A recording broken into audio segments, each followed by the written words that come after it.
Sanibonani bafethu. Sanibonani bafethu. I'm hoping that you are all good and everything is okay on your side, guys. Welcome to the channel. And I hope that your week until today or until now was okay or is still okay. And I hope that everything is okay on your side, right?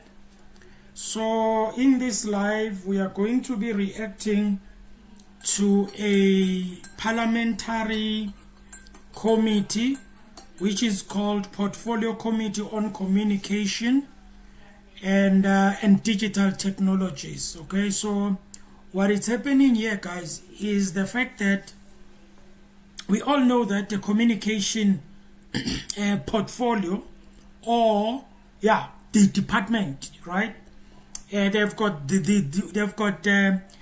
thing of Starlink, and you remember that the reason why they trended in the past few weeks, they actually trended because of the Starlink and stuff like that. So now they were back in Parliament. And the reason why we are reacting to this, it is the fact that the Portfolio Committee chairperson, she was a bit, she was saying some things here which are very interesting. Guys, I don't want to lie to you. I think it is very nice to see a person who is passionate about something. They are passionate about it because maybe passionately they want to see things working and they want to see people doing what they promised they would do. Okay, because that's what is important actually. Because as a politician or as a person who is in politics and you get a position, for example, as a minister, mayor, as a councillor, maybe I can go as far as that, president, deputy president, whatever position it is that you get in politics or in the public service, and whatever you promise people that you are going to do, everyone is going to be expecting you to deliver what you have promised. All right? Now, the problem becomes when people are excited. It's elections and people are excited. They are promising people, you are a mayor, you are a premier, promising because of the excitement, because of the energy that you are getting maybe from the people or anything, and then you promise. And then you forget that reality is going to hit you. Because when you get to the office and you open your books, you call your financial what there, and then you bring everything to the table that you have promised, and you look at the finances, you look at the economy, you look at the demand maybe of whatever that you said you are going to do, and then the reality hits home. And your financial whatever that will be, whether advisor, whether financial, your CFO, whatever, chief financial officer tells you that, you see, the promises that you have made, all the things that you said you wanted to achieve, they are going to be very difficult to achieve. In fact, what you have promised was unrealistic. Okay? Listen, guys. I know that when people are speaking in front of people, they speak things that will tickle people, right? That will make people excited, tickle them, and make them to believe you, and then they will be shouting and all of that, okay? But we need to understand also that we need to look at things realistically. So, okay? If you are promising people that I'm going to create 1 million jobs, okay? You must be realistic. Before you can even say that to people, you must make sure that you do your own research and check if that thing is realistic or it's not realistic. So that when you promise people something that you have researched and something that you know that it's achievable. If the work is done, if it is done accordingly, it can be achievable. You don't want to be in a place where you are promising people 1 million jobs. Where are you going to get the 1 million jobs? You can see the economy is bad. You can see the economy is not even getting better. It's, in fact, it stays where it is. It's been months, it's been years, maybe it has been there. When it grows up a bit and then it goes down a bit again. But you come and promise people, what, 2 million jobs. You promise people this, you promise people that. You forget that there is another realistic check for you. You see? So the chairperson was actually very aggressive this time. In fact, I think he was touched, or she was touched, or she was angry about something, and then I think she was not impressed with the presentation, right? That is why, guys, I said to you, in Parliament, okay, I don't care about the debates. I don't care when they debate in the National Assembly, they shout each other, they outsmart each other, they show each other who is better in debating and stuff like that. I don't care about those type of things. What I care about is when they get to the portfolio committees. That is where actually things begin to happen. That is where you will see the real stuff. The real truth, the realistic, how things are realistic. You will actually, sometimes you might even think that also, guys, the corruption is seen there. It's seen during the committees, not the debate. Forget about the debate. That is just to play there and shout and be nice, laugh. But when it comes to committees, that's where you see the rot. That is where you see corruption. That is where you see people not being able to answer questions. That is where you see your DGs, you see your ministers, deputy ministers, all the officials. You will see them there if they know what they are doing or they don't know what they are doing. In committees. That's why I listen more to committees than these debating things. Okay? So, I'm going to play this video. This video is on 1 hour, 7 minutes and 30 seconds, right?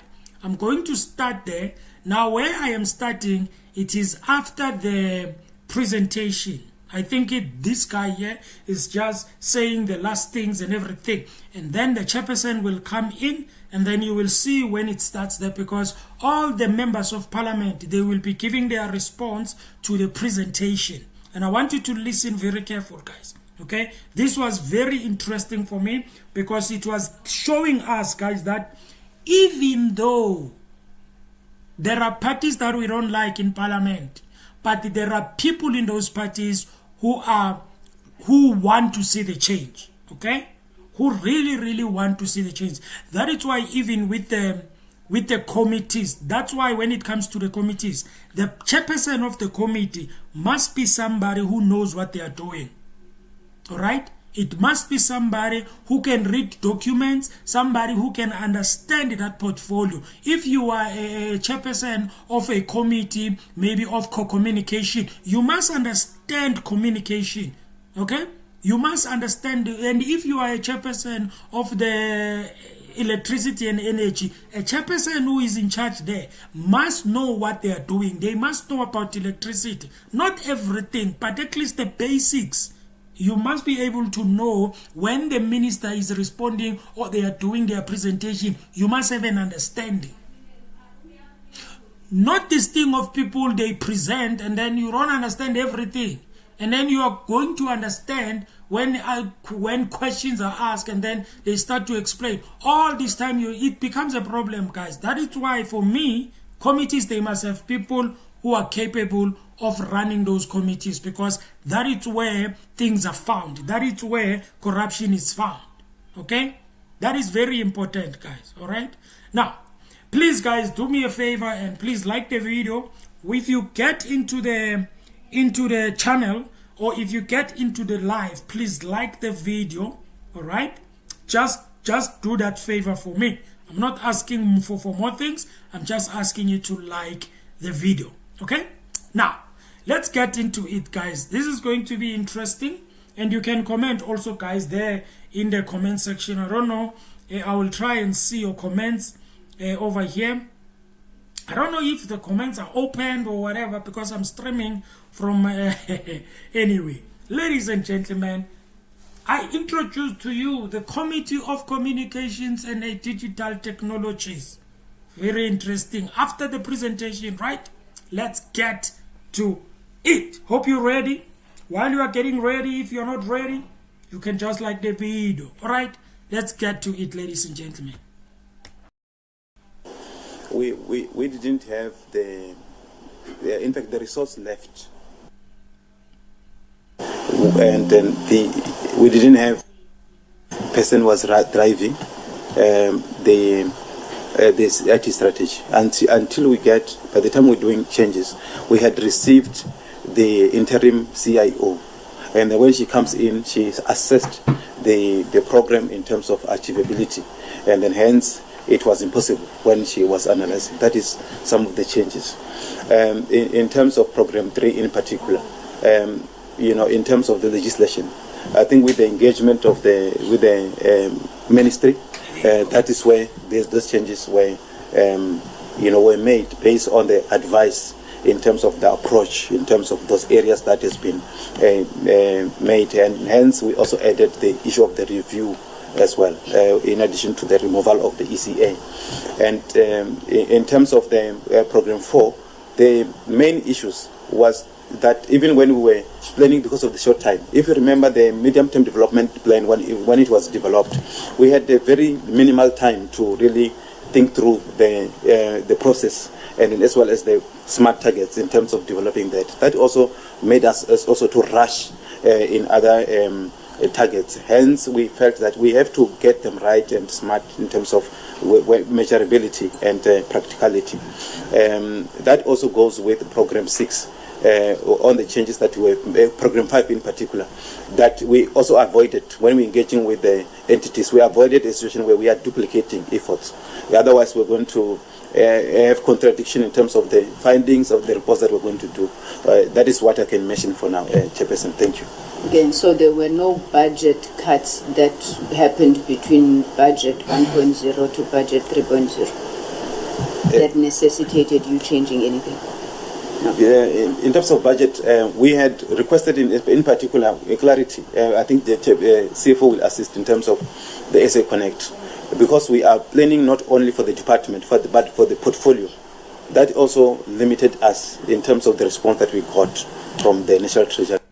But I think CFO can assist in terms of the availability of that budget. I don't want to have a dialogue. I just need to set the foundation for members to engage. I'm asking, as a result of the revision to the fiscal framework based on the removal of the 14% VAT, were the changes that happened to the department, was there a reduction in the amount of money that was allocated to the department? That's all I'm asking.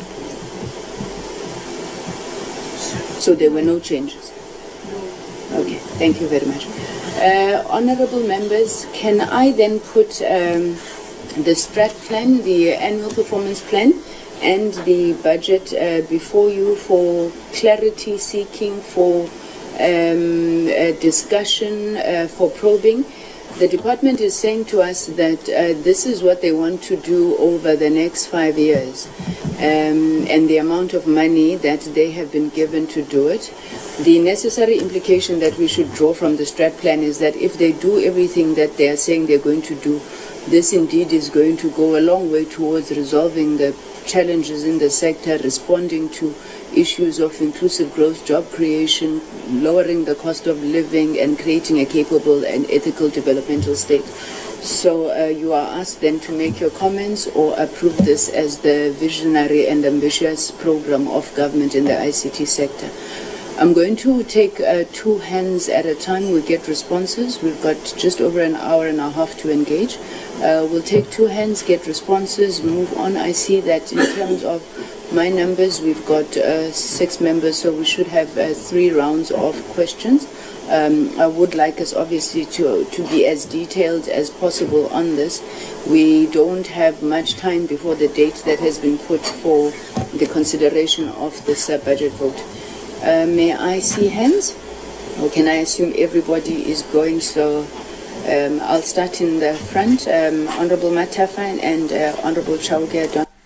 You know, when I'm listening to the chairperson and looking at her, in most cases I do watch the communication and digital technological committee, and in some cases she usually looks sort of like inviting and maybe not happy, but you know, she's not like, I don't know, the positive expressions, okay? Smiling, laughing there and there, put jokes and entertaining jokes.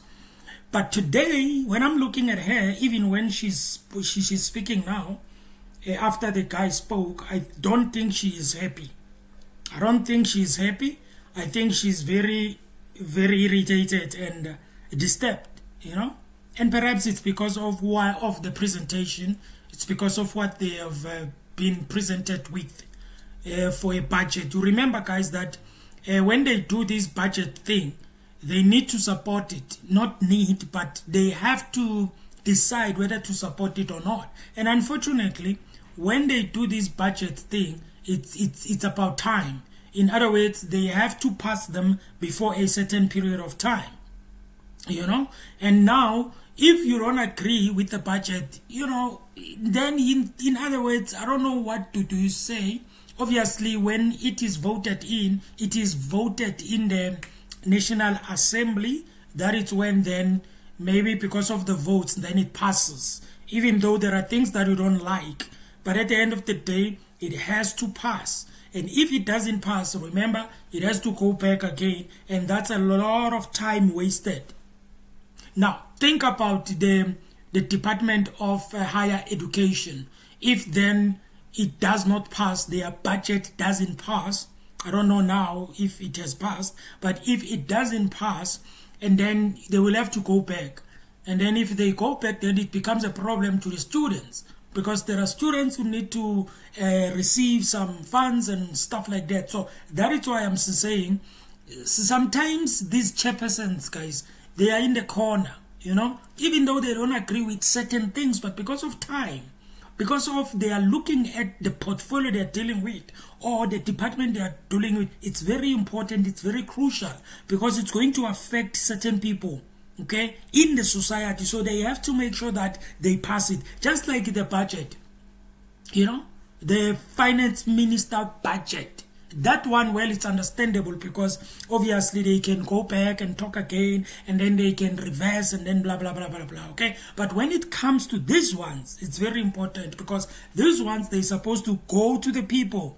This is where it matters the most, okay? Because when they receive the monies that they get from the finances, from the finance minister, this is where the monies are going to be distributed to the people. So they have to rush, they have to be quick to actually push this thing to be very quick, so that people, they can benefit the way they're supposed to be benefiting, you know. But anyway, I can see that she's not happy. You will hear that why is actually not happy, and the things that she's going to say, it will tell you what she was feeling at that time, okay? Thank you. Thank you very much, Chair.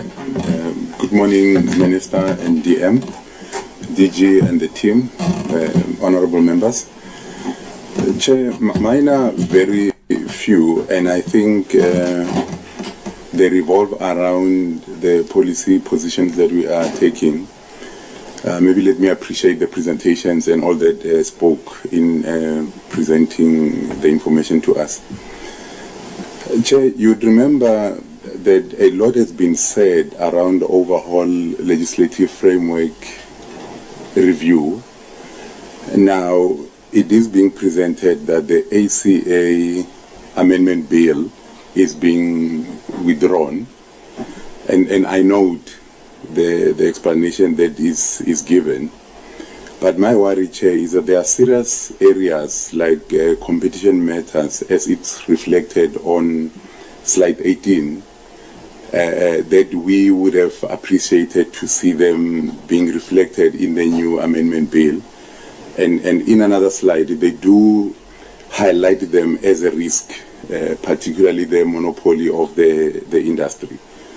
Now, my worry is the withdrawal at this time, because for me it's a very late stage, and this also has an impact on the cost of data, because we believe that the act could have been used to assist customers who are constantly complaining about the high cost of data, and the poor in particular. So we are speaking about economic inclusion in the sector. So how can the minister justify this retraction? And what about the funds that have been allocated in the process of the amendment of the bill, if there are any? How do we justify having spent those particular funds, and then after that we come back and withdraw? The withdrawal, Chair, for me, I'm not sure, and the minister can assist. Are you not falling in a trap where the incumbent always tries to reverse initiatives of the predecessor? Given our arrangement in government as well, maybe in some corners you see this particular act as an ANC process, and maybe then you want to bring in your own flavor, hence the withdrawal.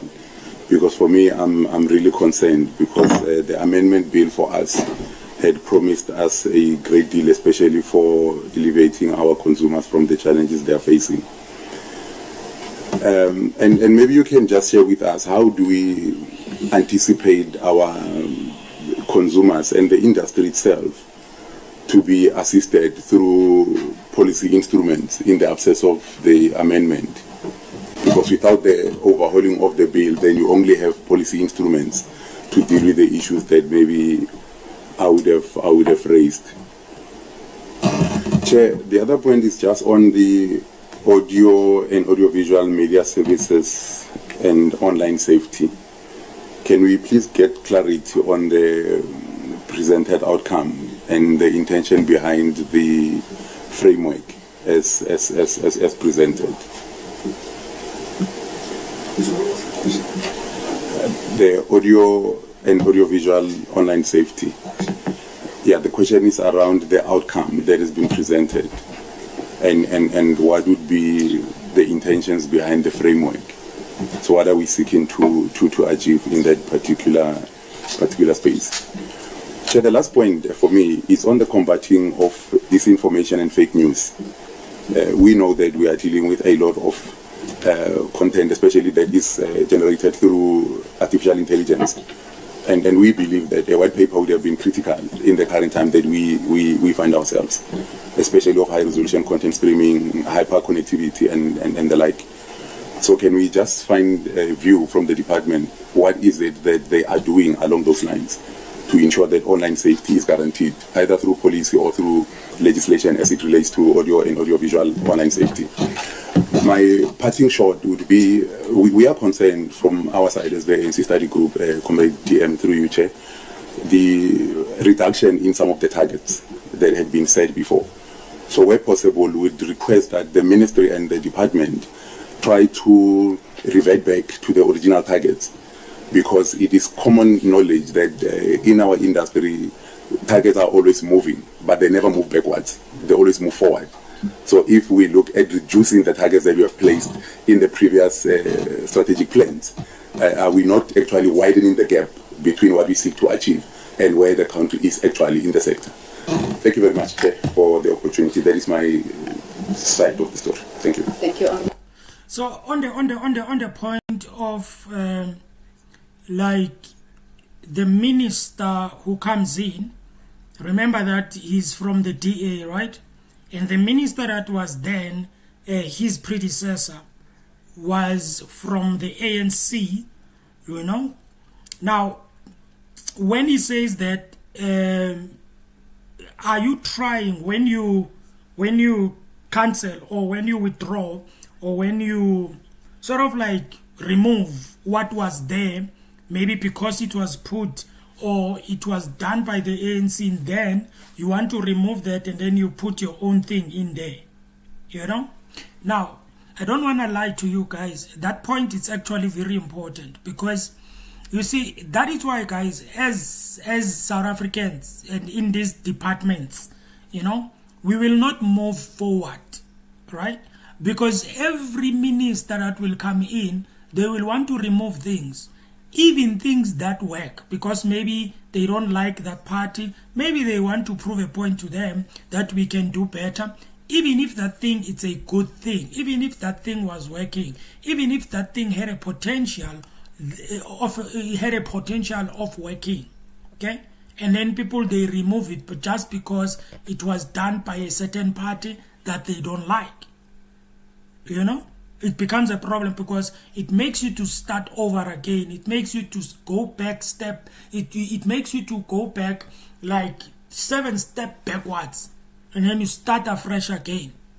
And then the next time the other minister comes in, he or she comes in from another party, then they want to remove everything again, and then they start over again, which makes it to be backwards. That's why, as South Africans, in most cases, when it comes to technology, all these other things that we should be getting as early as possible, we don't. We always come at the back, because we keep on removing, starting again, removing, starting again, removing, starting again. I believe that as a leader, as a minister, when you get into a portfolio, or you become a minister and you get into a portfolio, just look at everything and then look at the things that work. Look at the things that has worked. Look at the things that are working. Look at the things that have potential of working, and work on them. And those that you think maybe it's totally out, then you can take them out. You know, don't just do it because it's you want to prove a point. Don't just do it because you hate them. Don't just do it because, it's NC. The minister here was a minister from the EFF, was the minister from Action SA. I want to prove them wrong. I'm going to remove everything here. I'm going to start afresh. Immediately you start afresh. You removed everything. Right? And then they put a vote of no confidence on you. And then you don't win. And then some other minister comes back again. Guys, that is why I'm saying, as a leader, you must have an eye, right, of saying, okay, these things are working, I'm going to stick with them. These ones, no, okay? But don't just remove things for the sake of removing them because you want to prove a point. I get his point on that one. And if that was the motivation from the minister, and then it becomes a problem for me, I am sorry, but you shouldn't be there, because it means you don't have an eye of seeing what is good, what is bad. Just like businessmen, if they see a good deal, it doesn't matter whether you are their enemy. If you are their enemy, you bring a very good deal, they will take it. They will compromise and take it if they know, if they see, and if they've got an eye of a good business, they take it. You know. Anyway. Honorable Matapa, Honorable Chauke Adonis. It's on. It's on. Thank you very much, Chairperson, and greetings to yourself and the honourable members, the Minister and the Deputy Minister and the delegation that is before us.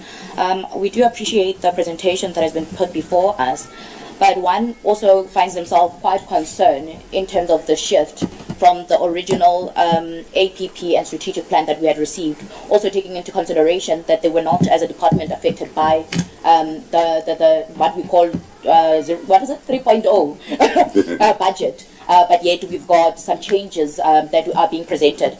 I would like to find out, perhaps from the department, when the minister announced, I would call the suspension of the process of the SABC bill, it was indicated that the plan was so that this can be done in concurrence or jointly with the audiovisual white paper. But yet we're sitting months later and we don't know what the way forward is for both. And I think it's quite important for us to have an appreciation and understanding what the impact of that is on the audio and visual sector, but also on the SABC. Perhaps if the Minister can give us an indication of where we are currently. Are we planning on having any further delays or is there a proposal in your strategy that perhaps could elaborate on that? I don't think I saw anything that further elaborated, but there was an indication in terms of the plan, but it did not say how you're going to ensure it's done, and also the timelines were not adequately articulated. The second question I would have would be really understanding the impact of these delays on the broader society. Perhaps we can have an indication of what has been identified as the broader impact it has on broader society in terms of accessing these particular services when we are delaying legislations that are quite critical, such as the white paper on the audio-visual, when we are delaying the SABC bill. And basically we're saying that the SABC, we do not want to see it as a state institution or entity that is progressive and becomes successful. That's how I would personally view it. My other question would be centered around the regulations. Regulatory frameworks that are put in place. What are those looking like for the department to regulate foreign investment, especially in the digital space, when it comes to innovation, technology, AI? What are we going to be using as the formula? Is there an intermediary policy that we perhaps need to revise? Or is there a legislation that you will have as a proposal in order for us to regulate foreign investments that come in? The last question would be around, in terms of employment opportunities, there was an indication that there was 100% targets, there was 40% targets, but I'm not necessarily getting the sense of how exactly are we going to achieve that in the 5 years? Are those realistic targets, or are we setting targets and we're going to come back and say we only achieved 80% of that because on paper it looks good?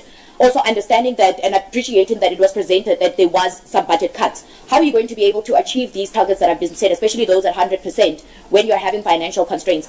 The last part would be on the opportunities again, economic transformation opportunities for the most vulnerable. I think in the presentation and the strat plan on APP, it speaks about opportunities for the vulnerable, persons with disabilities, those in rural communities, etc.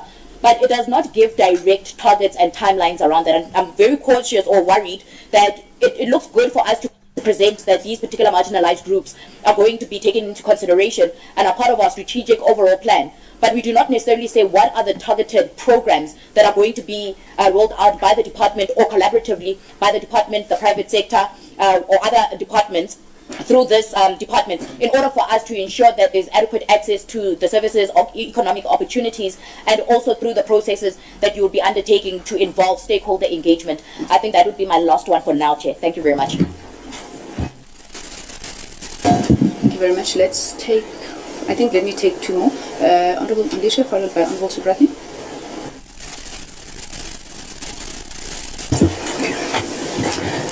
Thank you very much, Chair.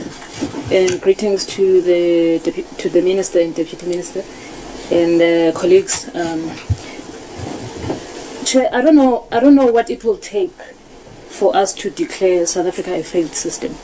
I'm sitting here thinking, I sit in two committees, and I think we always like dealing with the same things. I think we're a country, actually the person, my daughter Figeni, said this, but we are a country with good intentions. But these things never get implemented. Because every time when we are sitting, I notice how everything that is on paper does not reflect on the ground. The things never reconcile. And we have a president who stands there and make promises to the people. But when we are dealing with the departments, it's always, but we don't have money to implement these things. So I always question, Oba, what is happening? I'm always filled with so many questions. We have a president every time. He stands in front of the nation and says, these are the things we are going to do. But when we come to portfolio committees, we always have people like DG touched me when she said, we would like to present something better, but, So we don't have money for a lot of things that are promised to the people. And we must sit in committees and approve and support these budgets, but it's not what, the government said it's going to do. And I ask, and Professor Madoda asked, are we a strategy-driven country or we are a treasury-driven country? Because it always lies with treasury. And like DG is saying here in Dogobana, SABC needs, some financial injection, and then this entity needs financial injection. And we know what's going to happen if these injections don't happen. We are going to fail. And and people are going to look at this government to say, but you promised this. Like even this connectivity that we're talking about, to say, oh, we're connecting, you find out that it will be available in Sandton, but people of Alex cannot relate to the things that we're saying. So are we really like a strategy-driven country, or we are a treasury-driven country?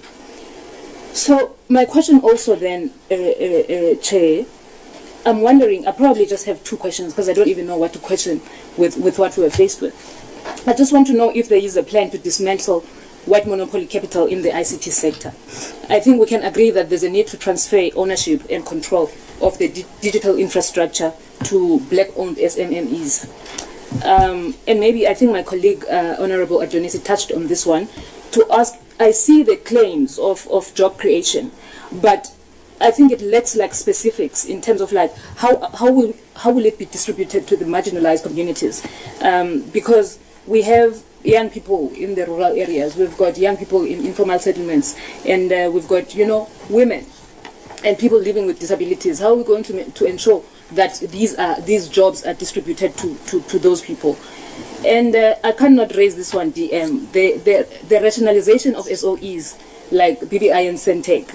It is like a privatization. And it's under the guise of efficiency. And as the EFF will never support that. We remain fully, to call for the state-owned entities to remain state-owned, but we want the corruption to be cleared. And maybe the last one, Chair, I just want to ask, are there any plans for the gov.za to be zero rated? Do we have any plans so that the young people who want to access government sites? If I just want to know clarity on that. Do we have any plans to meet them halfway and make these gov.za to be zero rated? Thank you very much, Chair. Yeah, it is unfortunate that you've got people who come to Parliament and when they get there, the first thing they say to you is, we wish we can present something better, but unfortunately it's not better than what we have presented before. That's the implication, right? That is very disappointing, And she also touched the thing of the finances. They say we don't have money to do 1, 2, 3, 4, 5, and then on top of that, you've got this thing that is going to happen, a dialogue that is going to cost a lot of money, of which they can take that money. I don't know, guys, what is happening with South Africa, I don't know whether we don't have people who thinks, or we just like to be hyped up, because the dialogue, guys, for me, it's just a hyped up thing. People are going to be hyped up, then they will expect something to change, and then it ends there, and then boom, it dies down, done. The money it's spent, and then it's gone. Instead of taking that money and putting it in where actually... It's funny because every time South Africa wants to do something which will not make any difference, there is money somewhere. They find money somewhere. And I'm very sorry about what I'm going to say now. It is just like that thing of the Formula One. They want the Formula One to come here. I'm like, guys, we are not in that position. We are not saying we are not capable. I know we can do it, okay? But we all know that if we do it, there are some places in the government space that are going to suffer out of that, unless private sector somewhere somehow, maybe they help. I don't know how, I don't know, but somehow maybe they don't spend a lot, one way or another, the government will spend money. And I'm asking myself, number one, we don't have anyone in that spot. We don't have anyone. Okay, I think in the past they were there, but in the MotoGP, it's a motorbike sport. I watched that one, and the reason why I watched that one is because there are South Africans there. But we are bringing a Formula One in South Africa instead of at least start with MotoGP, where we've got our South Africans there. The other one is on MotoGP. The other one is on MotoGP. Is on MotoGP 2. okay? But we just bring something. And that thing is very expensive. The Formula One, it's very expensive. I don't know about the MotoGP, but the Formula One is very expensive. And we want to do such things, but we are facing some difficult problems in South Africa. Listen, guys, I'm not saying we are not capable of hosting the Formula One, but let's start with things that are going to be supportive to our South Africans. Okay, I know that in the MotoGP it's only white people who are there, you know, but there are South Africans. At least that one, if it comes here, maybe I can even make a plan to go there. Even if I'm not mama money, maybe that time I would have money. I don't know, you know. Then I can go and attend because there is a South African. But Formula One, guys. Anyway, so that is her point. Also, that is very important to say. We don't have money. You come here and then you tell us we don't have money. And then she mentions a very important question.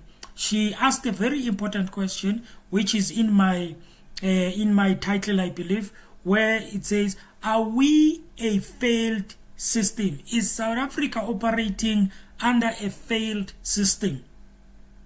Well, according to the evidence, according to what we see, according to the economy, according to the jobs that are not, we don't have jobs, according to what we see, it seems like it is a failed state, not failed state, failed system.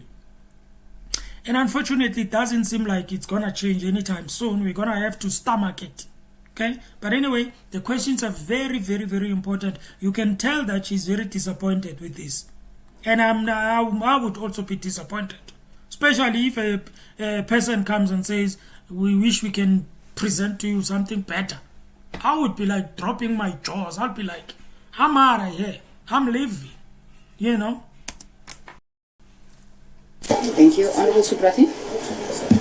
Thank you so much, Chair, and greetings to you, to Minister, Deputy Minister, DG, and all officials in the House and honorable members. Chairperson, let me begin firstly by indicating that the African National Congress caucus deployees to this portfolio committee has interrogated the APP and the strat plan in detail.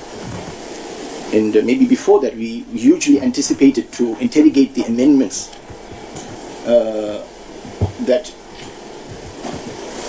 that was the reasons given for the delay.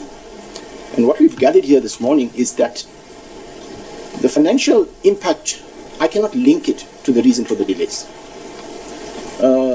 I would have accepted, and just to give a simple example for South Africans listening in, if the department told me we wanted 100 million for X project to purchase computers, and now we don't have that 100 million to buy computers, therefore computers was there, now it's not there. I can link that, but I can't see that. What I'm rather seeing, Chairperson, is a qualitative reduction and a regression in what has been presented here today. What I can see here is the undoing of great amount of work that's gone in up to the 6th administration that has now been removed. Let me cite that, Chairperson, by a few examples. I cannot accept that in the original plan, a 20% implementation of DCD transformation, digital transformation strategy is now reduced to a mere 5%. What is the thought? And that's not my question. I'm just trying to scenario sketch the uncomfortability of the caucus of the ANC in this House. The ECA bill that Honorable Matafa had alluded to, we've incurred expenditure. Now it's been rubbished. It's been taken off. It's there on the original target APP Manja, it's not there. Indab, why is it being taken off? Is that linked to the treasury funds that didn't come? That's the point I'm making. If you look at the redefinition, and very nicely, of the draft audio-visual bill, now it's reduced to a framework. A bill to a framework is regression. ECA bill to not is regression. 20% to 5% is regression. So what are we supposed to be approving? An APP that's regressive? That doesn't talk to the needs of society? We speak of 20,000 jobs being intended and hope to be created, yet in the Q1 to Q4 presentation, we don't see a deep dive in terms of what are we going to achieve every quarter. So we hold, as a committee, hold the department accountable that in Q1, Q2, Q3, Q4, where are we going to generate these jobs from? We are supposed to be implementing and approving, a plan for the next 5 years that we are supposed to be connected to. If we approve anything lesser than what this portfolio committee truly is committed to, we would be doing South Africans a disservice. Because the vision of connectivity depends on this committee for the next 5 years. Chairperson, I'm going to have a few pointed questions. In the theory of change, as well as vision and impact statement, the role of the department is described as enabling a digitally transformed society and a localized competitive economy. Now, how is the department ensuring this? What programs, policies, and initiatives are being driven to drive digital transformation? And I want to place an emphasis on localized competitive economy. I'm leading to another point. Nowhere in the APP chapters and the strat plan are there any progressive programs to drive digital infrastructure and connectivity. South Africa is still lagging behind with its peers on an affordable broadband and rural connectivity, and the department here does not have a target on driving SA Connect and connecting the deep divided society. Question 2, Chairperson. We understand from your letter that APP tabling delays were due to the NT National Treasury engagements on SA Connect funding. So what are the outcomes of these engagements? What happens to the government investment? And I think Chair DG did allude to that. And the current infrastructure deployed. We know that unused infrastructure is vulnerable to vandalism and exploitation. And how will this investment by government today be safeguarded against such exploitation and vandalism? And more importantly, how do you ensure that citizens, especially the most vulnerable, are not adversely impacted? Is there no provision from the current 2.5 billion that can be utilized to sustain these networks? Jefferson, if we talk localized economy, my question is, what portion of South African economy in the digital space is owned by local industry players? What is the portion of the ICT sector? What is the portion of the ICT sector is owned by black, by colored, and by Indian groups? Whereas the minister is very quick to chant the EEIP and dismantling triple BEP program. Is it because that the triple BEE program has achieved its target? Has the department done a benchmark on the state of ICT sector and localization that it talks to? Chairperson, 2 more questions and I'll pause. Does the department have deliberate programs on localization?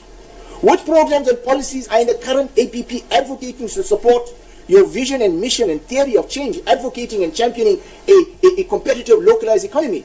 The African National Congress Chairperson advocated for transformation.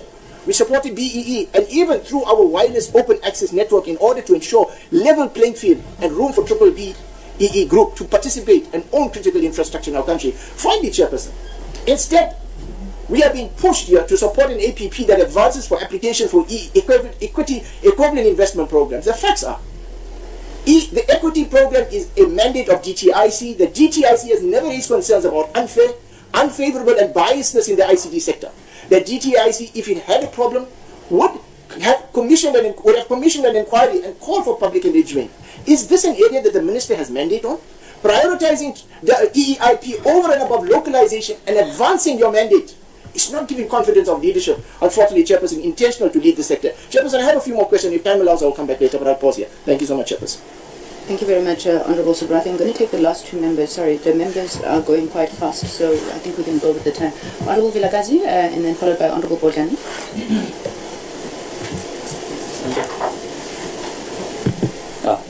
Thank you, Chair. Good morning to you, Chair, and to the colleagues in the room. And it's lovely to have a full complement, or almost full complement, of the leadership of the department. My questions, Chair. I noted when you made your introduction, DG, that you mentioned that the department is primarily focused on policy. My colleagues have expressed concern at some of the movements around policy, particularly the ECA. But I wanted to say that I was pleased to see that there's more being added in terms of outcomes regarding the digital economy master plan, the digital transformation roadmap, because those are the instruments that we need indeed to prepare this ground for speedier digital transformation. So hopefully those moves will unlock processes moving forward. So thank you for that. And I just wanted to say that I noted that, and I thought it was good that the department is putting an emphasis on that policy aspect that only it can do, but that enables the wider sector. On the outcomes, I'm bothered by some of them in that it's not clear how they will be achieved. For example, how will the department create 150,000 jobs? I think actually it was Honourable Bojani that asked this previously. I heard something about a global business service system. I'm not even sure what that is or how that will impact this outcome. It also said that 90% of the population, one of the outcomes is 90% of the population covered by 5G. How, when SA Connect is currently inactive? And in fact, I don't believe that the lack of funding for SA Connect and the fact that it's inactive was mentioned as a risk, but I think it's a big one because it's one of the main pushes of the department. And then just also still staying on sort of the technical aspects of the outcomes, the indicators are much better, by the way, on the departmental presentation than what we've seen on the entity presentation. However, the concerns are still just around indicators that are not really, that could be strengthened. For example, number of country positions, position papers approved. But to what end?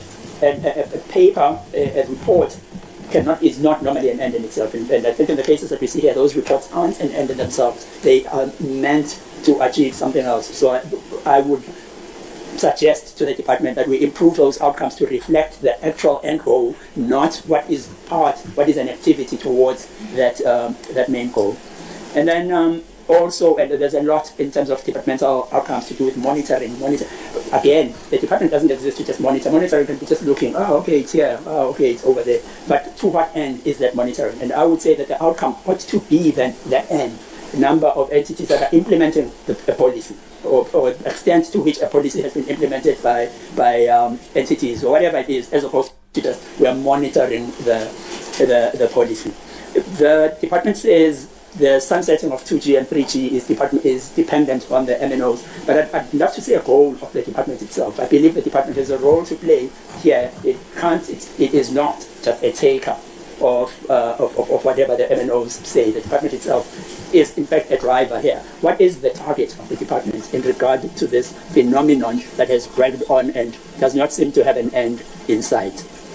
And then we've had conditions actually, whilst again on the technical aspects to the monitoring frameworks. We've had conditions. We've had to have conditions attached to the support given to the monitoring frameworks for the GCIS and MDDA, mainly due to the fact that we felt the outcomes and outputs, just the monitoring framework elements in those documents are not very helpful, not very meaningful. Some of them aren't even monitorable, if that's a word. And so I just wondered, what oversight role does the department play over the entities in the development of these, strategic plans and APPs? And then this was just a standalone question. What will happen? The auction of spectrum is in the plans of both ICASA and the department, and there was talk of this 102 million that's been provided for that purpose. What is it that is going to happen? I have not seen on any of the documents. What is it that is going to happen then in regard to the auctioning of the spectrum this year? Will we see spectrum open this year, or is it going to be preparatory activity? So what can we expect to happen in regard to spectrum this year, especially seeing this allocation of this sizable chunk of funds? Cost of employees, we noted that levels 13 to 16 on the departmental budget constitute 25% of the staff complement, yet they take up more than 50% of the budget. This looks like a top-heavy. It looks like the department is top-heavy. Can the department please maybe just enlighten us in terms of what accounts for what looks like a skewed lay of the land in regard to cost of staff, and then how is the effectiveness of COE measured within the department and across the entities? Is the performance management in place, and other consequences? My colleagues here have spoken about the despair that we all feel many times when we look at the work of the department. So clearly, goals are not being met. Clearly, executives are not hitting the targets that are set for them.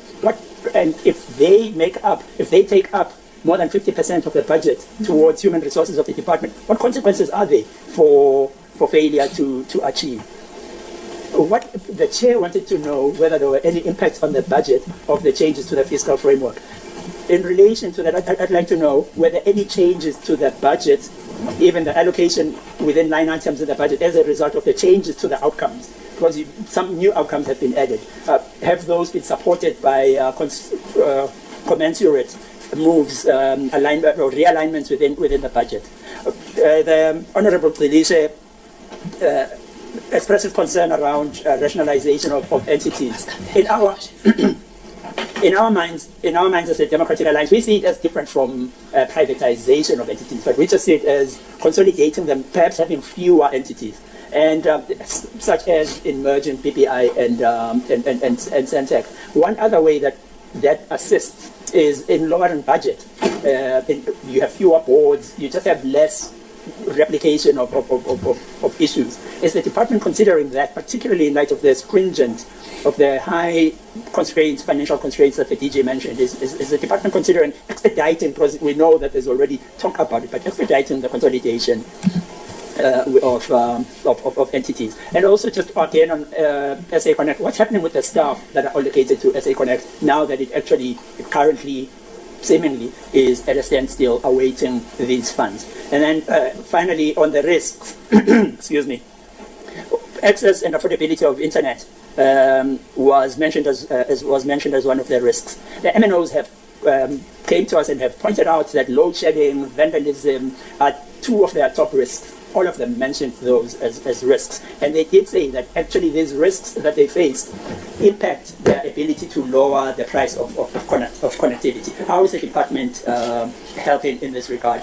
Also, that the MNOs complained about USAF as well as parity in terms of how they are treated by the department, according to them. How is the department normalizing, or how would the department respond to that concern from the MNOs? And then corruption was also mentioned as a key risk. Excuse me. But rumors abound within the department, as in fact other state entities, of the role of middle management being the corrupt role of middle management playing a role, for example, in the award of contracts, in what information gets passed on to the principals, etc.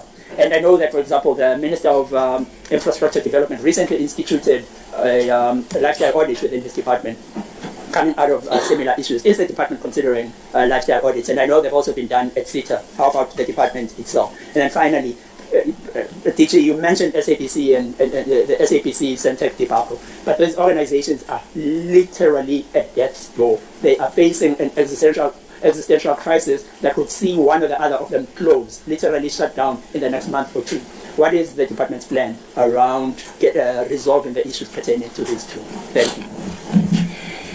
Thank you, Honorable Vilagazi. Honorable Bojani. Good morning, Chair, to the Minister, the DM, the DG, and the delegation and colleagues. Chair, I think when one sits in this room, there is really a realization that whatever engagements we make in this room should really be felt by the ordinary South Africans. And I think this is also what Honorable Vilagazi was alluding to say, we may be looking good internationally in terms of what we can benchmark ourselves against and whatever. But if the ordinary South Africans do not feel the work of the department, then it really means nothing.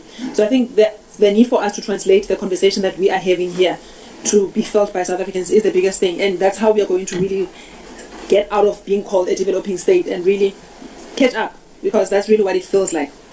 I think let's start with the issue of the budget cut. Understanding that there has been an almost 50% shortfall. What sort of cuts are going to be made? Are we going to see job losses? What sort of overhead cuts overhead costs are going to be re-looked at? And how soon can we do that so that it does not impact on the core business of the department? And I'd love for us to talk about, when we talk about budget cuts, to also balance that with the funds that would have been retained through the National Treasury in the last financial year. Because with my little understanding, National Treasury will say, I give you R1, and if you use only R8, then it means you didn't necessarily need the full amount. So how do we balance that? If you could just speak to that so that at least we empower on that. I've always wanted to ask the question to say, the department channeled funds into SAPO, which, if you ask me, is really not a sustainable organization. With the greatest appreciation that the business rescue process was a court order, with also appreciating that the business rescue practitioners are talking about exiting the business. And is the business stronger? I personally do not believe so. So the question would be, what informed? I think it was 150 million that was given to SAPO by the department. And when we've heard that we've got the SAPC, for example, which is equally aiding, what informed that decision? And I know there's an issue of saving jobs, but there should also be a realization that you do not save jobs for the sake of saving jobs. If you are going to have an organization that is on its knees and you continue to resuscitate I think for me that is a real problem. So what informs SAPO over any other entity, example SABC? And with the budget cuts as we have heard today, what support is the department going to give the SAPC and again SAPO, if anything? What are your plans around that? The presentation talks about the department operating around in a legal and regulatory environment, and they also report about talking about evolving legal and regulatory landscape. But the response of the department is slow, and I like that they also highlight it as a risk. We cannot be having an awareness and being slow in the responses creates an imbalance. It really creates an imbalance. It means that we are really on a back foot again. And to the point, and of course the points have been made on the ECA, if we have an appreciation that we operate in a legal or regulatory environment, evolving environment, but we become this slow, and I know I've asked this question before, do we have the capacity to be responsive? Because the withdrawal of the target of the ECA almost says to me, perhaps we do not have the capacity. And tied to that, it is scary to have a conversation about leaving it to 12 months, maximum 18 months. Already the withdrawal thereof is a big red flag, and then leaving it to 18 months maximum. What can be done to shorten the time so that at least you speak to the worries that have been raised here by the members in this meeting today? Because I really think 18 months is really pushing out something that should have been worked on years ago, if anything. And the department talks about fostering a culture of innovation. Could I please ask for examples of how you do that? And also how you interact with sister departments, for example, the Department of Science and Technology and Innovation, I do beg your pardon to say. How do we foster innovation? What has come out of the department that we can say, aha, this is what we have done because we do foster a culture of innovation? Please cite an example for me. Okay. On outcome 1, the anticipated number of jobs that would be created is 150,000. In the previous cycle, what is the number of jobs that were created? So what is the baseline? What informs again the 150? Just so that at least we understand that this will be translated and be felt by South Africans. And obviously this is not a new idea. So what are you reporting on the previous financial year? And again, what lessons did you learn that will ensure that in the previous cycle, in the previous financial year, that will ensure that the 150,000 jobs that we speak about will be realized? I think Honorable Subrathi has really spoken to the 30 APP targets for 2025-26, so I will not go there. Chair, I would have loved to hear a bit more on the South African Post Office when the BRPs have already spoken to us about wanting to exit. And I don't think we've really had a conversation with the department about their intention to exit. What is the plan of the department? I've always said the BRPs and their existence as SAPO has created room for brain drain, because now you've got you've got acting CFO, you've got acting this, you've got acting there, and when they exit, what plans does the department have to ensure that SAPO remains on its feet, especially considering that the amount that has been drained from SAPO by the process of business rescue? And I think it's another unfortunate thing that you have BRPs that are going to walk away smiling all the way to the bank when people have lost their jobs and SAPO is not necessarily on its feet, but it is what it is. Unfortunately, it's an issue of processes. I've spoken to the 18 months. Where are we again on the broad digital migration? We know, I said maybe and I don't want to use the wrong word, court gagging, stopping the process gives an opportunity. Is there any recent feedback on that? Can we get an update? Are we moving? Is there a lot still happening there? What is the latest? Chair, I also would have appreciated to hear a lot more about what the department wants to do about corruption, but perhaps to borrow from the suggestion that was made by Ntate Vilakazi to say, are there any plans to institute lifestyle audits, especially on the middle management? And the last question, I was worried when I saw DM leaving the room, because the question is for him.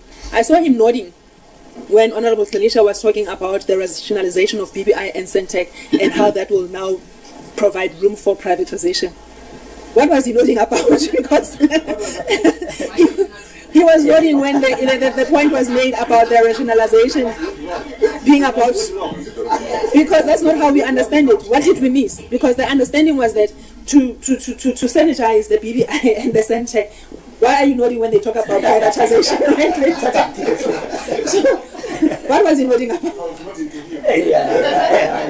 So if you could just clarify, I'll stop there, Chair. Thank you.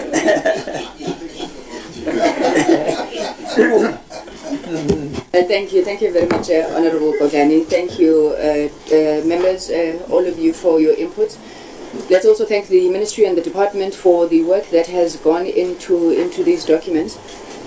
I was reading something, I don't know, I came across something on the Parliament website, wherever, that speaks about a committee or a book, I didn't even know, it's called MEMCOM book or something, that shows members in particular committees and when they joined. In 7 days exactly, on the 9th of July, will be 12 months since some of us were ATC'd as members of this committee. So we've been here for 12 months. I'm not sure if I want to celebrate it. I'm really not sure if I want to celebrate it, Honorable Vilakazi, because when I went through the strat plan and the APP and the work that has gone over the last 12 months, I wondered if anybody has been even listening, or are we having the same appreciation of challenges, or is everybody, I don't know which member said it, everybody just going off on their own vanity projects, deciding this and this. I've said, I think 3 times in this meeting, that this plan that is presented to us is supposed to be a visionary, ambitious, bold plan that is supposed to catapult South Africa into the digital age. And then I go back to it, outcome by outcome, impact statement by, and I'm saying, where is it? What is the big idea? And with your indulgence, members, I'm actually going to go through my notes exactly as they are. A number of the issues you have touched on, but I do want to know on this issue of job creation, 1,000 jobs. In Xhosa they say, what must we take to the great place? Because we don't know what you're saying. Firstly, you're going to create jobs. You're passionate about creating jobs. We ask you questions, you come back with an answer that says you will do it in partnership with the DTIC, you will monitor these activities through the implementation plan of the Digital Economy Master Plan. Then you come here, you're saying, no, you're not creating jobs, you are monitoring jobs. You are monitoring these jobs where? Where are you going to start monitoring? Where are these MOUs that you're talking about? Who has signed MOUs to date? How many jobs have been created? Do you think that, colleagues, you sit there in the places that you sit in with the sole intention of monitoring? You go, you promise the people of South Africa that there shall be inclusive economic growth, there shall be job creation, then you come and tell us, when we ask you, because had we not asked you, where are these jobs, you would have told us that you are creating 150,000 jobs. Now you must be clear to us that we must go out to the people of South Africa and say, this government has no intention of creating jobs, they're going to be monitoring.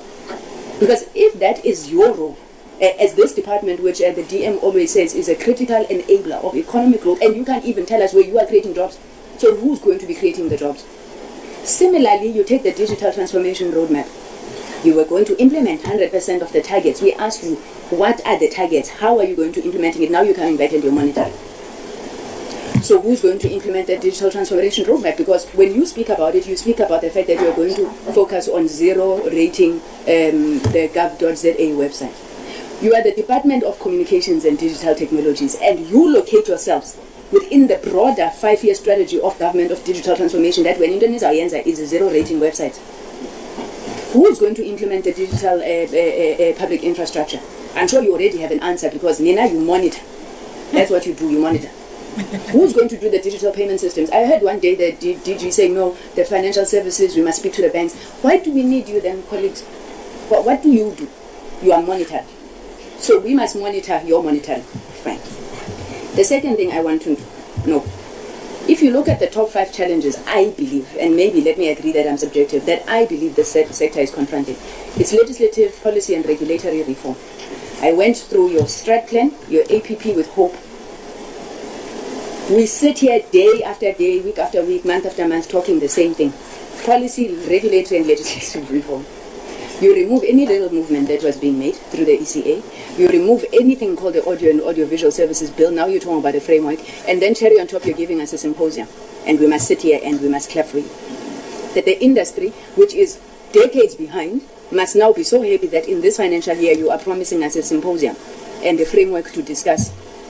What has not been discussed, colleagues, over the last 2 parliamentary terms where you got to an appreciation that there is a legislative challenge? I don't know. I have never heard anything in my life called a bill being in consultation with Cabinet. It's the response that we were given by the Minister when we asked how far is the SABC bill. The SABC is bleeding and we're told the bill is in consultation with Cabinet. Who's consulting this bill then with Cabinet? That bill, by the way, is here in this Parliament. it's 7 months down the line or more, no movement, no nothing, then again, it doesn't even feature in your annual performance plan, amongst many other things that don't feature. They are very, very fantastical numbers that you are giving us, colleagues. You say you intend to ensure 100% connectivity over 5 years. We then ask you, for those who want to follow what I'm saying, we then ask you in the questions. So what are the timelines for this 100% implementation, I think, around air service obligations? No, 100%. 50% of the sites will be done by 31st of March 2025, which has passed. I can tell you now, you have not even done 1%. You then say 65% will be done by 31st of March 2026. So how did you even get to that 15%? Where did you get 50% from? How did you get to 65%? Then it reduces in 2027 to 60%. And then miraculously by 2028 it's 90% and then 100% by 2029. Please make it make sense. And this is what I feel is the problem. Colleagues, it's as if you just don't care. It's as if you just don't care. Just put it out there. We'll shut these politicians up. These politicians know themselves. They've been called these politicians of future. Shut these politicians up. Just give them this thing that they're asking, and then they approve our documents. It cannot work like that, colleagues. Now, as far as I'm concerned, I actually don't know what we are going to be saying we are approving here if we were to approve it, but I don't want to speak for everybody. Let me wrap up because I've got hundreds and hundreds of pages. I'll just ask you specific things on the document that you have presented. 20% implementation of DCDT digital transformation strategy has now dropped to 5%. In Q1 of 2025, you were going to appoint a service provider to review the strategy. So if you were still to appoint a service provider in Q1, how did you decide that you could only implement 20% or 5% of it? Because I'm assuming that there's no strategy to start with. So could we have clarity on that? You speak about all your international targets, 3 country positions, 4 country positions developed and approved, report of the G20 task force, 3 reports on DEWG. You have not even come back here to get agreements ratified. You have not given this parliament any reports on any of the international work that you're doing. We see you up and down, and then this is where you are telling us that you are going to what you are going to do. Can you speak to us, and I'm not undermining country positions and reports, how are you taking forward these issues, especially where you signed MOUs to change the lives of the people for the better? Who is tracking them? At the beginning of this year, we asked you. Up until to date, we don't have a response. You hid behind us. You told us that we are not ratifying. There's nothing in this parliament that is waiting for ratification. I've asked you who's going to implement the digital economy master plan. The cost to communicate, you're saying, and I would forgive you if that even what your target indicator is was written by AI. You're going to reduce cost to communicate. How? How are you going to do it? How? Can we have a clear answer on the CETA regulations, how long they are in effect for? Because I would assume that regulations are not meant to be permanent, especially when it seems that the department is not prepared to make the legislative changes that are required. And on that note, I want to find out why you would put in a whole 5-year strategic plan the recognizing of equity equivalent investment programs in the ICT sector. How is that a target? We have equity equivalent investment programs in the sector. Now you elevate this to the level of a 5-year target, then in your annual performance plan, you are going to be receiving applications from who? Who said that they want applications, and they are going to give you applications, and hence then you must have this as an annual target in your APP. Where does it come from? Because the annual target is received applications on equity equivalent investment programs. Who said they're bringing equity equivalent investment programs? I'm tired of all these monitoring things. I don't think I even want to speak to them anymore. Participation of women, youth, persons with abilities in procurement, SME development, and employment equity. Your annual target, 2 monitoring reports. So whether those reports say they participate, they don't participate, it doesn't matter. You would have delivered 2 monitoring reports, and this is what we are supposed to say is correct. Your annual target on the DDM is implementation of the departmental and SOC priority projects. What projects? The DDM has been there at least for 5 years. Now you're still having stakeholder consultations. I think I want to stop here because I don't know. And can I just make the point that DG, I disagree with you. There's no problem of resources in this department. There's a problem of vision. There's a problem of leadership. Because we cannot keep hiding behind the fact that no, National Treasury did this, Honorable Felicia is right. We'll never get anything done. We'll never get anything done, and we must sit here every day and understand that National Treasury is not doing this or this. What then, Minister, is the leadership of the organization doing? Why are you there? Then let's just get National Treasury or anybody else who can't do anything with anything run the place. Thank you very much, Minister. Over to you. Thanks very much, Chairperson. So I think in order to deal with everything in totality, I'll start and also invite the DM to start, and then there are very specific things at operational level that will then be able to direct. But perhaps to deal with the core issues, one starting just on a very, very short race, the issue of rationalization, Honorable Felicia, is to ensure that there are fewer but aligned on the same mandate in terms of the SOEs. There will still be SOEs.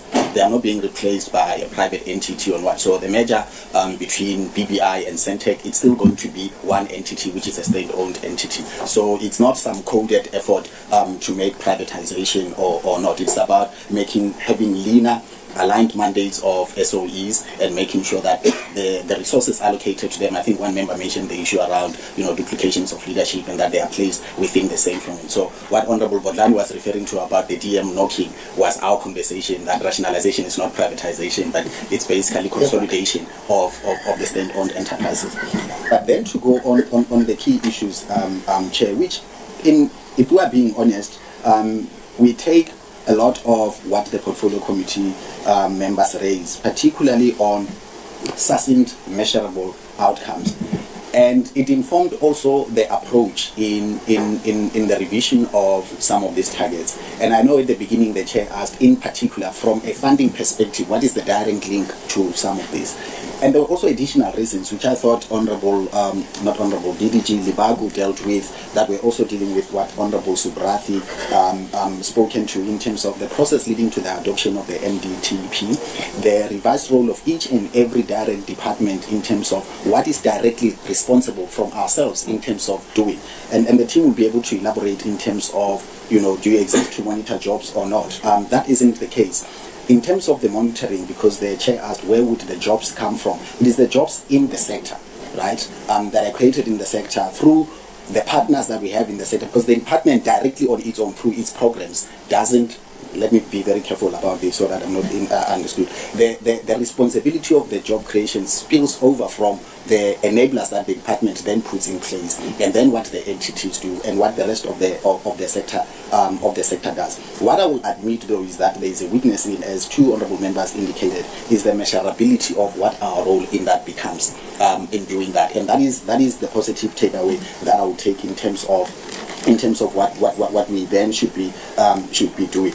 And then to go back just in a fresh moment, because where you ended the Chair, in terms of even with the issue of and listening to members of the portfolio committee saying this, there is a mistrust in the formulation of the targets and what they mean, and the approach in doing them in this way was not to evade any accountability or anything, but to clearly say for things within our direct mandate, this is what our capabilities are doing. Hence, even in the risk, there's an identification of the skills deficiency that we have in terms of driving, the digital transformation and also the interventions that are then required on our end. And it's identified as a risk. That means that the approach, even in the staffing, the new structure of the department, the emphasis is on the technical expertise around the policy processes and also the digital economy expertise that will then empower us to be in a stronger position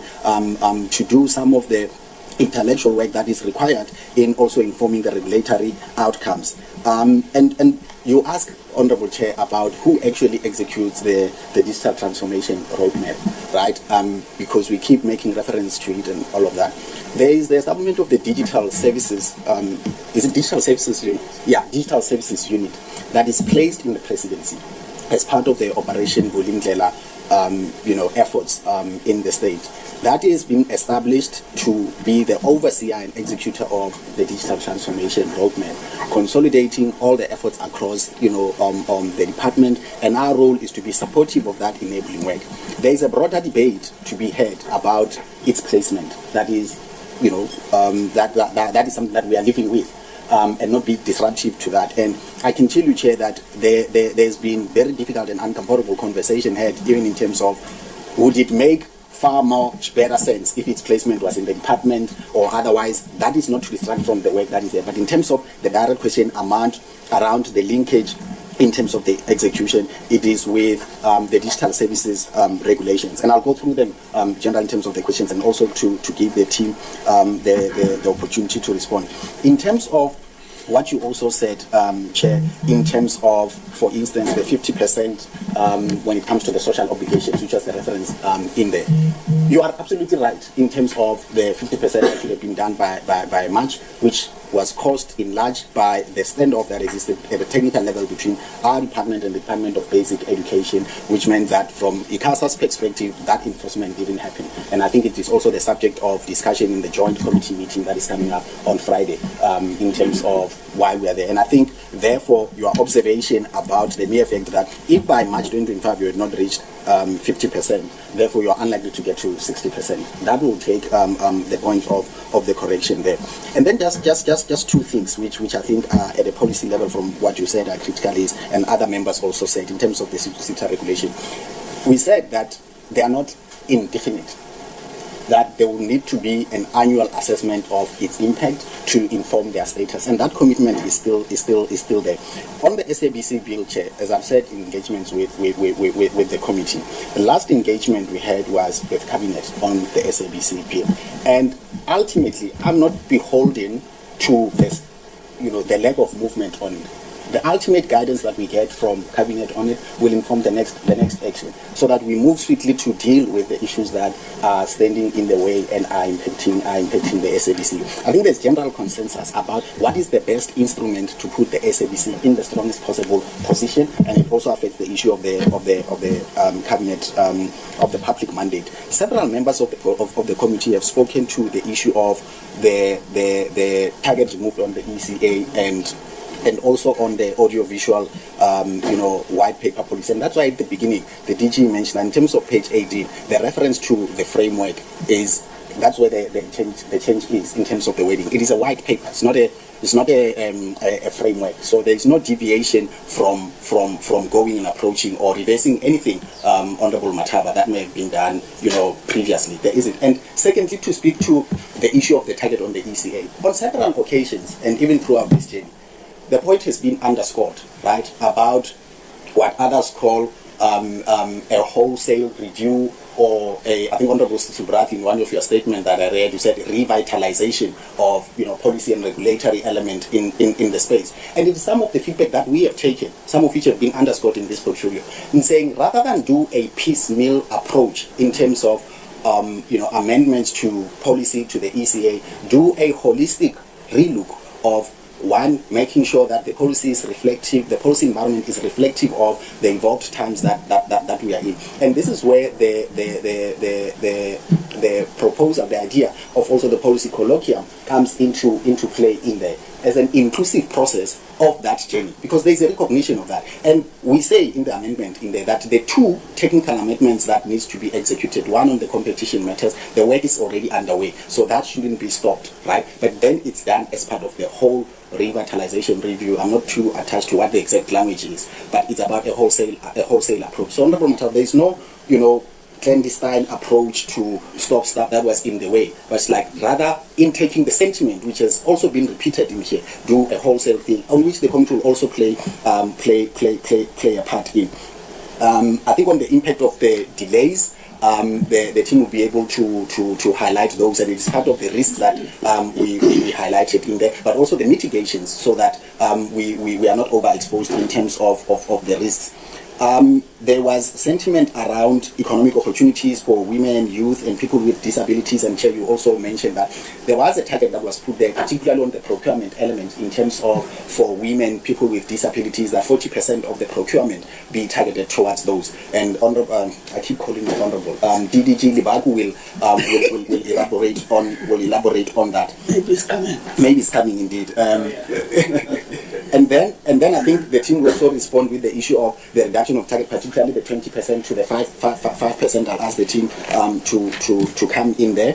Honorable Delisha, we've dealt with, and then on the zero rating, DG, I'll ask, as part of the work that is being done, particularly to reconcile with your question, Chair, in terms of who does the digital public identity and the digital payments, which is what part of the digital services unit is executing through the introduction of the MyMzansi ID. It encapsulates that, including the aggregation of all government services through the gov.za portal, so that it is done there. But DG will elaborate more in detail about that. And then, I think from my end, that deals with some of the broader issues, and then the team will deal with the technical elements that were raised. DM also, you will make your input now, and then we'll be able to complement each other also at the end. Thank you, Chair. Well, I think the Minister has made a concession Chairperson is not here. with regard to the general document aligning with the results-based management science. Therefore, there's an acknowledgement that in that regard, it's got serious witnesses. Two, I think that you're asking a question of the focus. Maybe the point, Minister, is that is being raised, if I understood, is that irrespective of how much money you have, the smart way how are you going to spend the little you have needs to send a message that were you to get better money, you were to work differently. I think that's the question, that's a takeaway. But that one other thing, to me, maybe the Minister will remember, I once raised this, is that, one of the critical issues maybe all of us needs to apply our minds to is what we call integrated, the phenomenon of integration. I just want to read the introduction on the Presidential Commission on the Fourth Industrial Revolution. Does it still exist? We don't see it. No, that's why I'm raising. I'm speaking about integration. What really worries me about this document was well researched, and it was a multi-stakeholder document across society, and its intention was to propose the country's overarching strategy. And a lot of proposals are done in the document. I've always asked myself a question that it's a matter that we need to discuss, that it's either we discard this document and move in the manner we do, or accept that we'll look better structured if we move on the basis of the existence of this document. Because why did it say overarching strategy for the Fourth Industrial Revolution? One of the key issues that the document raises is two issues which it came out with, which could be, after the entire analysis of everything, this country needs to deal with two issues: competitiveness and social well-being. Because this country is a small, open economy.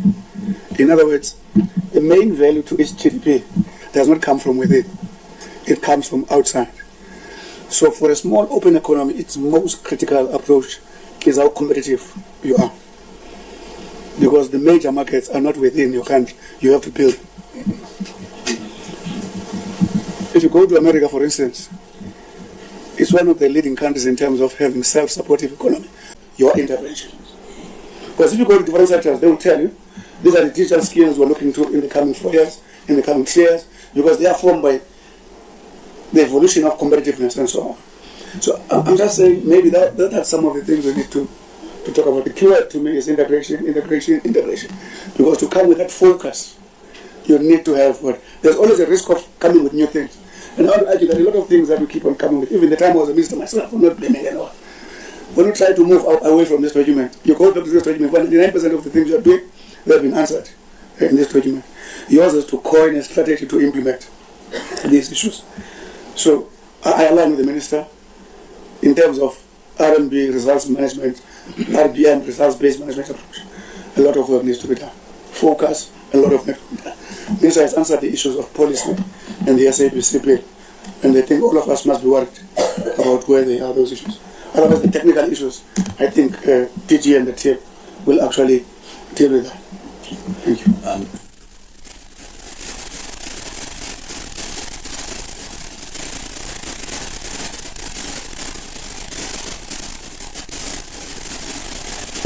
Internally, we've reached the conclusion that it's best to seek a non-litigious settlement on the approach, to the extent that the mandate to our legal representatives has been given to reach out to the broadcasters' legal representatives, and I think there was a date for mid-June that was agreed on those two terms to open at that level those engagements, so that we can get to an out of court, and hopefully we can get there so that we all put what we are able to put on the table in terms of dealing with the issue of the consultative process, which is what the court was very clear in addressing, and also dealing with the current ongoing issue, which has its own risks, particularly to us, which is the ongoing registrations, which then kicks up the target and all those associated costs. So I thought that it's important that we deal with that one.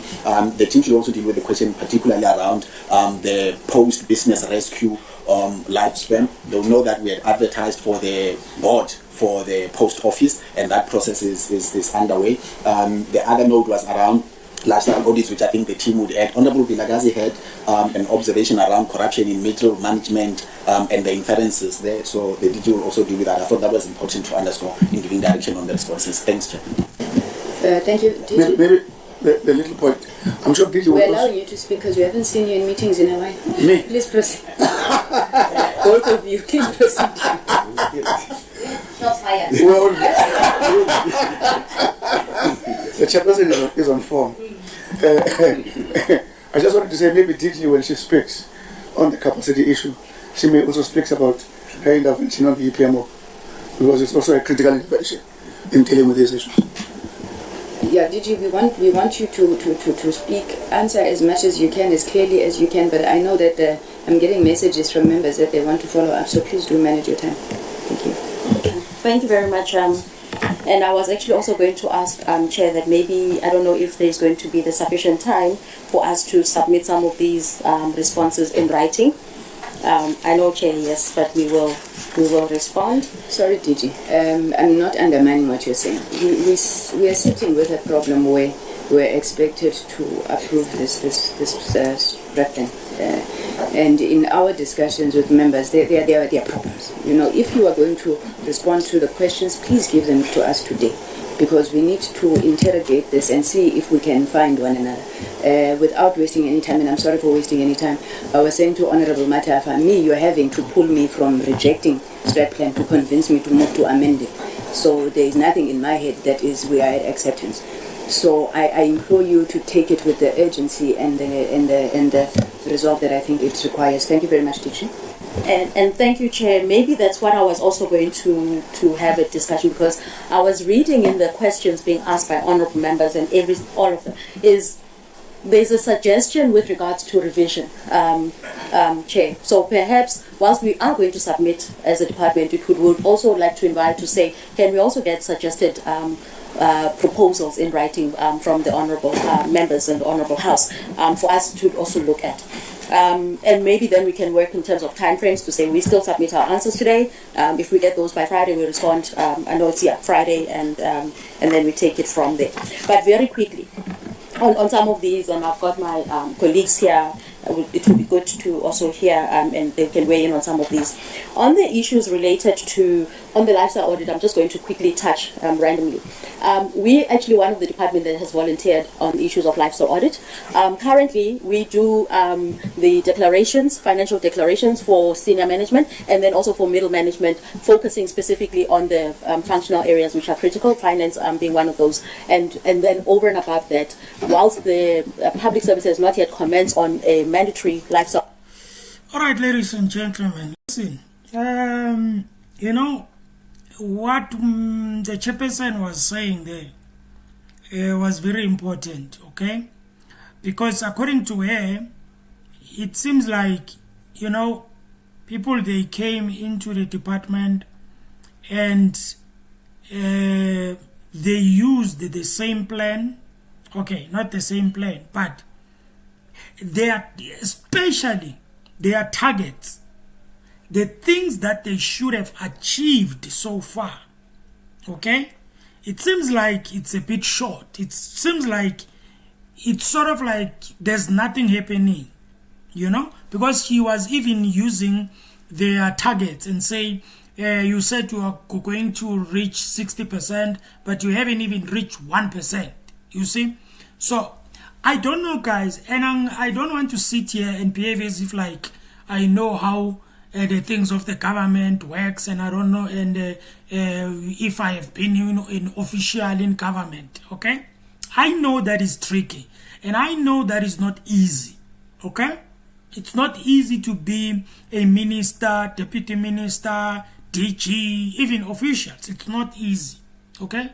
But I think sometimes the departments, according to what I have seen so far, the departments, they like to do things at once, like all of the, like they like to do things at once, like boom, okay, which I think sometimes maybe it might work against them, which I believe that maybe, for example, if you are a minister, you are coming in, they will bring the plan already that is there already, okay. They will tell you what we have achieved, they will tell you where are the challenges, and then the minister will look at everything, the DG will look at everything and look at what they can take out and actually accept that this one it's not going to be achieved. Then they put them aside. They look at the ones that they can achieve and they focus on that. Okay? Now, listen, guys.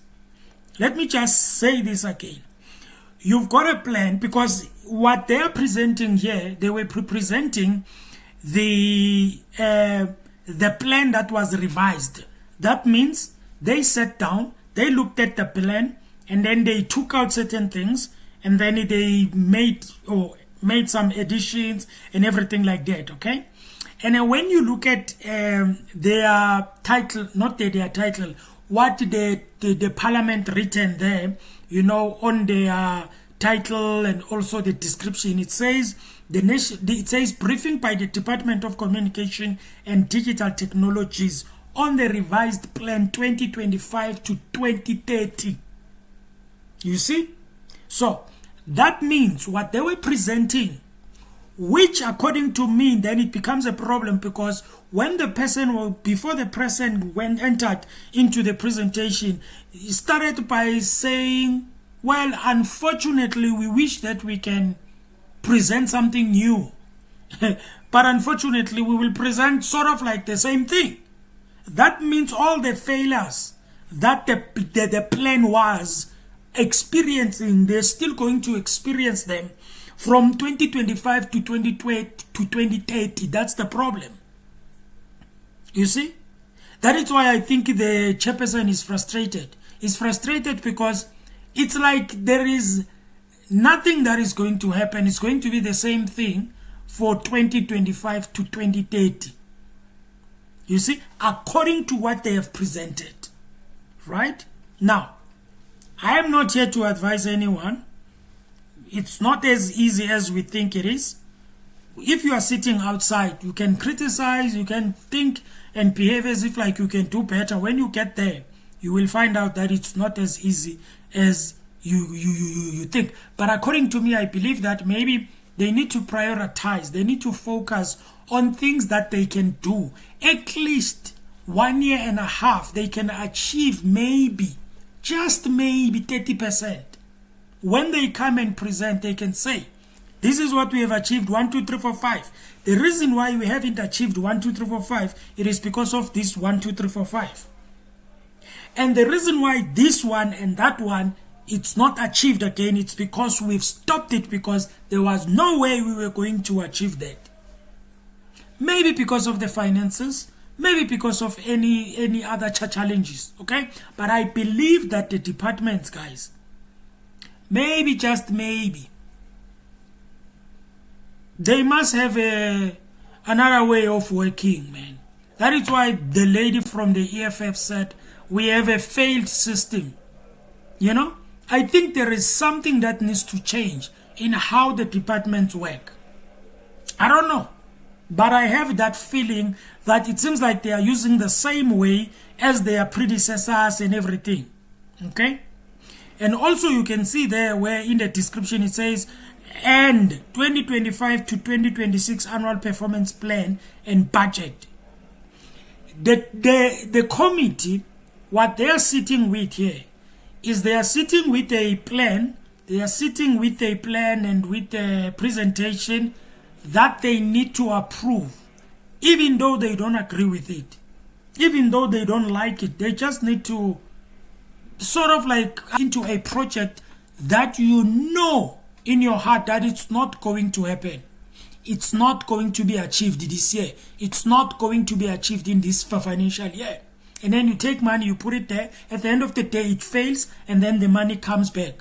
It doesn't come back. And then when you come back and present, you tell them, yeah, we tried this, and then we put money, it didn't work out. They will criticize you. They will think that you are playing. That is why I'm saying, if it was me, I would be like, looking at those that can work, and then I can take them and deal with them, work them, make them possible, make them work, and then everything and then is in order. And then those that don't work, I don't even spend time on them. I tell the committee when I come back, these ones, guys, nah, we will see them in the next financial year. They will be a priority, but this is what we have achieved. Okay? That is why I usually say, when it comes to politicians, especially when they do their speeches, or maybe they get a chance of speaking, just like, because I think the most politician in South Africa who gets more airtime than any other politician out there. Now, I'm speaking based on media briefings, events, going to do a lecture, going to do a presentation. They ask him to come and close. They ask him to come and do the opening remarks. Then he attends media briefings, and then he goes to another event, and then he speaks. It's actually Mr. Mbalula. Mr. Mbalula has a lot of opportunities to use his airtime, right? But sometimes when I listen to him, right, I always hear the same things. And I do understand, because sometimes the journalists, they ask the same questions. Even if he replied, even if he answered the question, the last briefing, sometimes they come back and ask him the same question. The answer is going to be the same. It's not going to change. But also, I believe that Mr. Mbalula sometimes, he misses a chance of getting into the hearts of the people by telling them what the ANC will do. In most cases, he talks about, and I do understand, guys, please don't come here and be like, I do understand that he's a secretary of the ANC. He speaks on the ANC staff. That means if there's a conference, that's where he speaks about cadres, he speaks about leadership, he speaks about, I understand it, but I believe that maybe, just maybe 20 minutes, you stick on talking and getting into the hearts of the people. Talk to them and tell them what you are going to do. And the leadership that was elected, you remember he was speaking at the what there. I don't know. They were electing leadership, I think, in Cape Town. No. I don't remember where. And then you, as a secretary general, you tell people what this leadership you are expecting from them. And I know that he did say we must pay them back because we are still a majority there. In other words, the ANC is the only party there that is actually dominating. That means they are in power there. In other words, they are not in any coalition or GN or whatever. Okay? And then they have to repay them. Now, repaying them, I believe that he should have went deeper. How are you going to repay them? Because you can't just say to the leadership, you must repay them. Okay? You must go deep. Anyway, I'm not about Mbalula or ANC or anything. I just wanted to bring a point of saying, when you get an opportunity to say things, especially when you get an opportunity to speak to the people in South Africa, make sure that you make use of that opportunity, especially as a politician. You know, I used to listen to Mr. Trump in America before the elections. And, guys, the things that he said, and even if you hate him, the things that he said, the things that he promised, trust me, maybe 80% of them he has done them.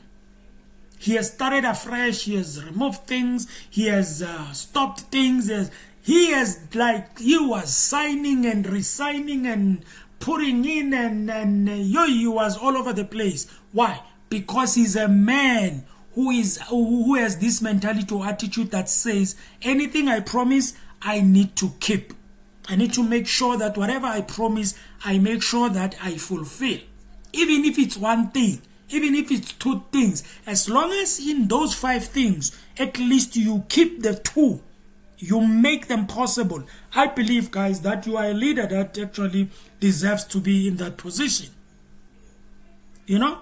The chairperson here says, yeah, this thing, we come to people and then we promise them things, we promise them this, we promise them this, and then when it comes to the implementation, it becomes a problem. Also, Mr. Gungubele said the same thing. The implementation, I told you guys, I don't care how many dialogues we can have. I don't care how many experts you bring. I don't care how many gurus, how many legends, how many, whatever it is you call them. It does, even if you can bring them in one room. If they speak and speak and speak and speak and dialogue, come with ideas, blah, blah, and then they go out of that room, they are not doing nothing, there's no implementation. That exercise will be nothing but useless. It doesn't matter what it is. It doesn't matter what it is. Implementation is very important. That is why even when you go to church or you go to a motivational speaking event, or you go to church or you go to any whatever, okay? For example, if you go to a motivational speaking event and then the person motivates you and then you go out of that motivation, you are pumped up, you are energetic or whatever, and then you go out, you don't implement what you were told, it's going to be useless. In other words, it was just an exercise, excitement, just you want to hear something. Then it ends there. Just like when you go to church. The pastor can preach and preach and preach and preach and preach and preach and sweat and preach and sweat. But if you can even jump up and down and say, hey, we were blessed. And when you go out and you don't implement, it's useless. You are like an empty tin. You can have plans in government, have plans in all these departments. But if the implementation is not there, it's like an empty tin making noise. Even the dialogues that are coming and everything, conversations, if they lack implementation, they are useless. All of them.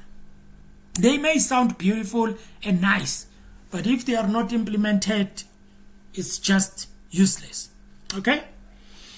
That's what guys, I don't care who says what, but when it comes to implementation, that is the only thing we lack in South Africa. Implementation, guys. I don't know how far we would be right now if we implemented what was promised. If what was promised was implemented, where would we be right now? There's a lady there who spoke with a pink jacket there. She said that this thing of always being called a developing country, you know? And when we speak about developing country, we speak about it as if like we are proud of it. Guys, when you are a child, you become a child, then you grow and then you grow and then you grow and then you grow and then you grow. Then you become an adult. Okay? I don't know what constitutes a country that is out of developing country. I don't know what constitutes that.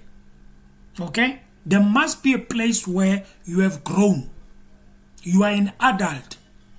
You don't do silly mistakes. You make sure that whatever you do it thoroughly and you do it accurately. The mistakes will be there, but the mistakes will be small. Mistakes will be there where we can see that, yeah, no, that mistake is a mistake, you know. And, it shouldn't be just silly, useless mistakes. It shouldn't be like that, guys, all right? The Department of Communication, if they want to be looked at as a good department, whatever, it's just implementation. Whatever they have got in their plans, just implement, guys. You rather have a report that says, we've tried 1, 2, 3, 4, 5, it didn't work. 1, 2, 3, 4, 5, it didn't work. 1, 2, 3, 4, 5, it didn't work. Nothing worked. We tried.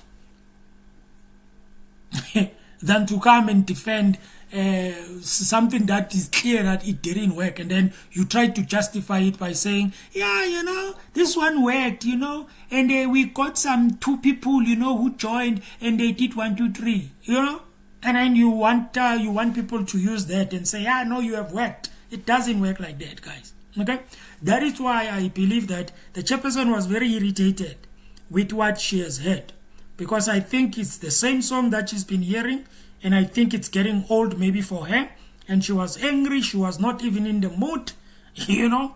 And then when the DG says, yeah, no, we will reply in writing, she was like, no, you are putting us in the corner here.